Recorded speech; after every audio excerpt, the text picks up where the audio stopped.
ইউটিউবে বিজ্ঞাপন দেখে বলিউডের স্বপ্ন পূরণ করতে পালিয়ে মুম্বাই গিয়ে প্রতারিত শিলচর রামনগরের কিশোরী।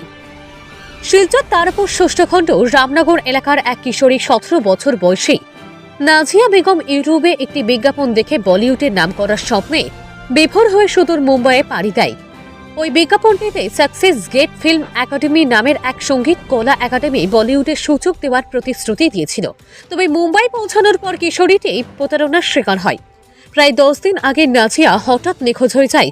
তার পরিবার তারাপুর পুলিশ ফাঁড়িতে অভিযোগ দায়ের করে। এরপর মোবাইলের মাধ্যমে জানা যায় যে সে মুম্বাইয়ে অবস্থান করছে। নাজিয়া সম্পর্কিত এক ভাই, যিনি কাজের সূত্রে মুম্বাইয়ে থাকেন, পরিবারের অনুরোধে তাকে খুঁজে বের করেন। অবশেষে তাকে শিলচরে ফিরিয়ে আনা হয়। নাজিয়া জানায়, বিজ্ঞাপনদাতারা প্রতারণার মাধ্যমে তার কাছ থেকে অর্থ হাতিয়ে নিয়েছিল এবং বলিউডে সুযোগের কোনো বাস্তব ভিত্তি ছিল না। তার পরিবার এবং এলাকার বিশিষ্ট সমাজসেবী আতাউর রহমান সবাইকে এই বিষয়ে সতর্ক করেছেন। তারা বলেন, সোশ্যাল মিডিয়ার মাধ্যমে দেওয়া বিজ্ঞাপনের ফাঁদে যেন আর কেউ পা না দেয়।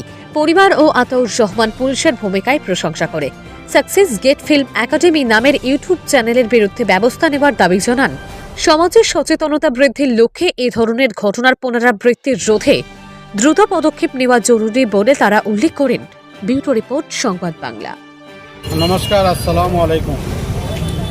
আমরা বিগত দিন আমরা আপনাদের মাধ্যমে গোটা সমাজে, গোটা ভারতবর্ষে আমরা সুধীজন মণ্ডলীকে আহ্বান করেছিলাম বিগত 20 নভেম্বর 2024 ইংরেজি অত্যন্ত ভোরবেলা সকাল 5 ঘটিকার সময় আমাদেরও রামনগর তারাপুর জিপির পার্ট 6 লস্কর লেনের বাসিন্দা নুর ইসলাম লস্কর মহাশয়ের একমাত্র কন্যা নাজিয়া বেগম, উনি কাছাড় জেলার শিলচর শহরের সরকারি বালিকা বিদ্যালয়ের উনি ক্লাস 11-এর স্টুডেন্ট।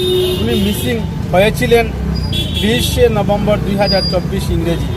যাই হোক, আপনাদের মিডিয়ার মাধ্যমে আমরা গোটা ভারতবর্ষে আপনাদের মাধ্যমে দেওয়া যে নিউজ এবং সোশ্যাল মিডিয়ার ভাইরা যেভাবে আমাদেরকে সাহায্য সহযোগিতা করেছেন, আমরা বিগত দিন কাছাড়ের মাননীয় পুলিশ সুপার মহাশয়ের সাথে দেখা করেছিলাম এই মেয়েটির মিসিং সম্পর্ক নিয়ে।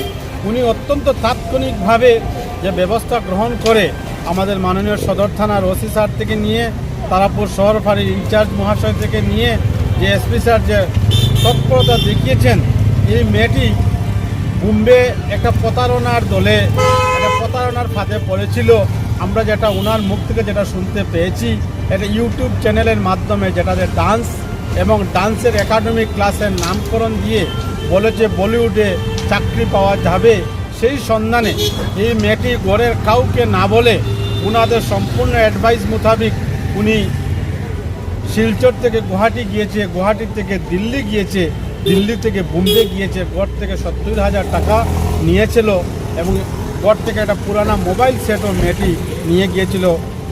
যারা কপ্পররা ছিল, দুষ্কৃতিকারীরা, এই মেয়েটির মোবাইল পয়সা সব ছিনিয়ে নিয়েছে।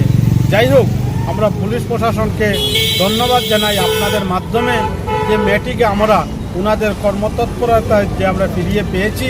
এবং আমি প্রত্যেক যুব সমাজের প্রতি একটা আহ্বান করব, একজন নাগরিক হিসাবে আমরা প্রত্যেকে যারা সোশ্যাল মিডিয়া আমরা যারা ইউজ করি বা যারা মোবাইল ইউজ করি, যাতে এ ধরনের প্রতারকদের যাতে ফাঁদে না পড়েন। আমার স্পেশালি আমার বোনরা এবং যুব ভাইরা, ওনাদের প্রতি আহ্বান থাকবে, বহুত প্রতারকরা ইউটিউবে, ইনস্টাগ্রামে বহুত কিছু লাগিয়ে দেয়। এই মেয়েটি যেভাবে ফাঁদে পড়েছিল, এই ফাঁদে যাতে না পড়েন, বিভিন্নতা যাচাই করে দেখে কোনো সিদ্ধান্ত নেওয়ার জন্য আমি যুব সমাজের প্রতি আহ্বান করব।